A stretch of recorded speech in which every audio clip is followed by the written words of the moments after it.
Hello friends, it's Nico here.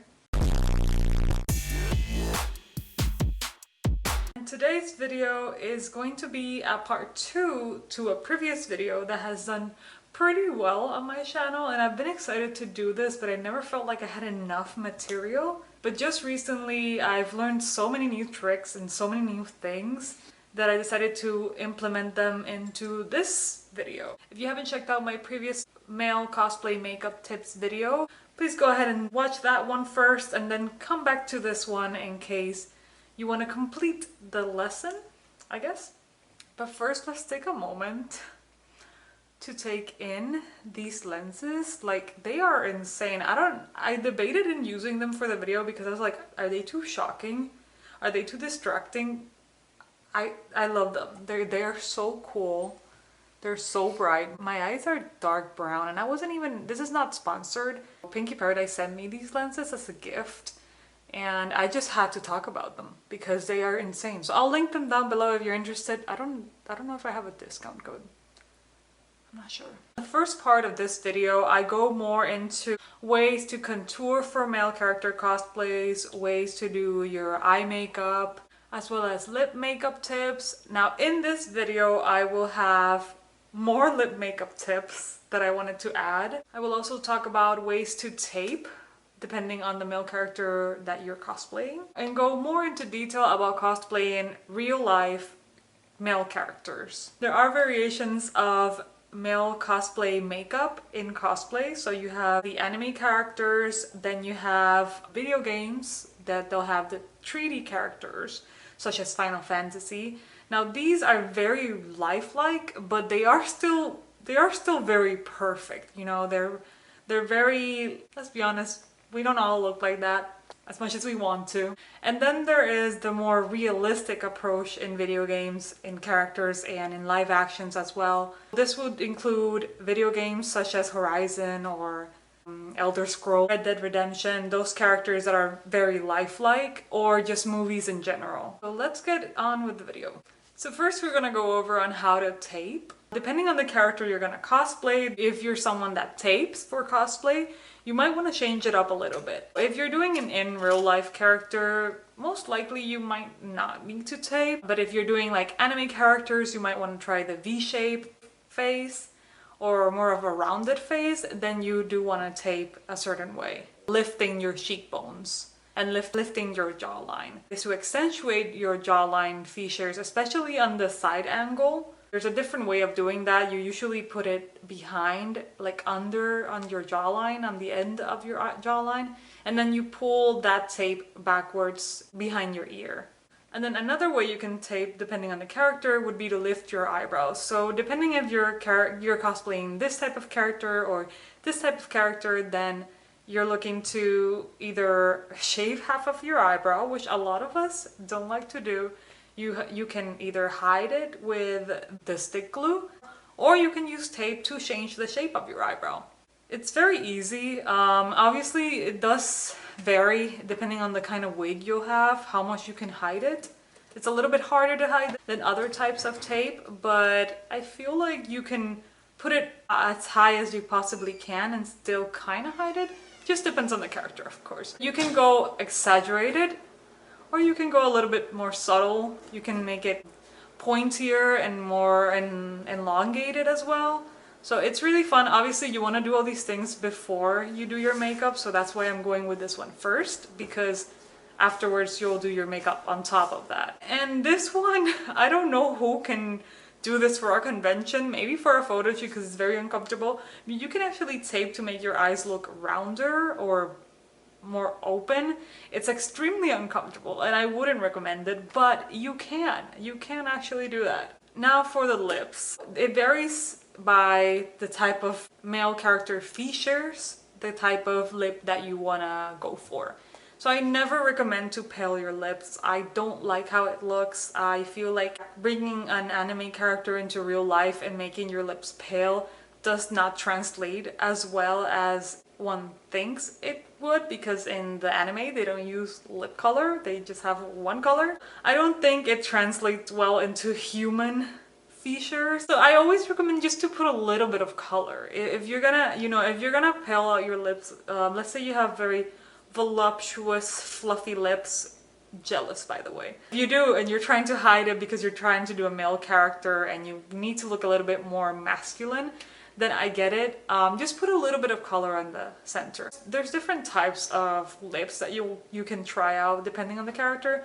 So usually when I do characters that are more cute-like or more kind of feminine, or their bottoms, you want to try to plump your lips a little bit. I feel like it looks cute and it portrays the character's personality well through that makeup. Now for characters that are more cool looking or more masculine, then you want to try the thin lips.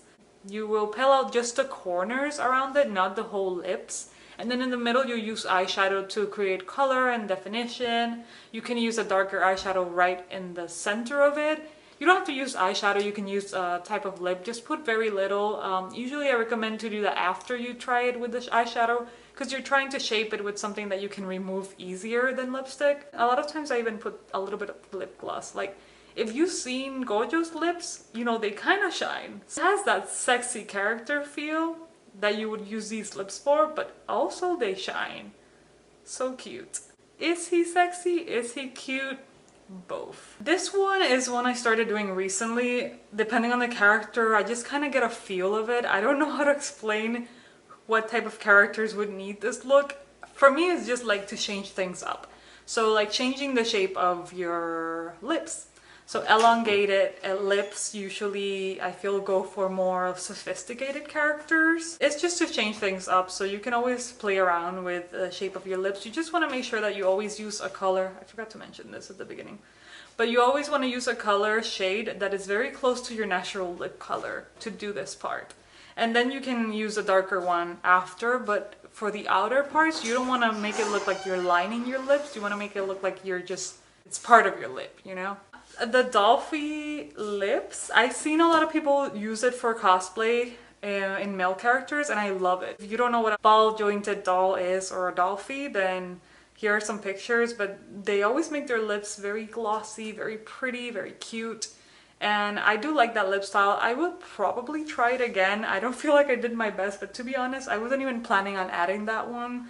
So it's just an option. The next one, it would be more concentrated on realistic or human-like characters. It is a question I get a lot, especially the few times I've cosplayed in real life characters. How I do it, it's really all in the details. Like the smallest details will make such a huge difference. When you look at a character, you see their features, especially if you love this character so much, you're looking at them so much, you're looking at their shape, the shape of their chin, their shape of their nose, and all these things that maybe you don't have, but you could kind of make it look like you do, have something similar. It's all in the attention to detail. So if the character has a rounded nose, you want to try to go for that. If they have a very thin shin, then you want to thin out your shin more with the contour. Or if they have a very square shin as well, like it's all in the details. It would include moles, freckles, even dark under eyes, bronzer, if you want to try to accentuate the cheekbones, mix with contour as well, and kind of create more shadow in the outlines of your face. And for more masculine characters, then they tend to have a beard.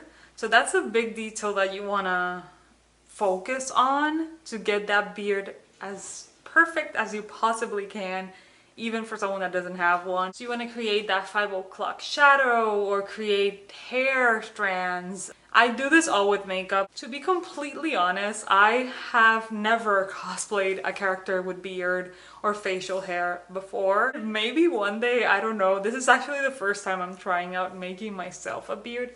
I just usually go for like the very soft looking characters, so I never go for the manliest type.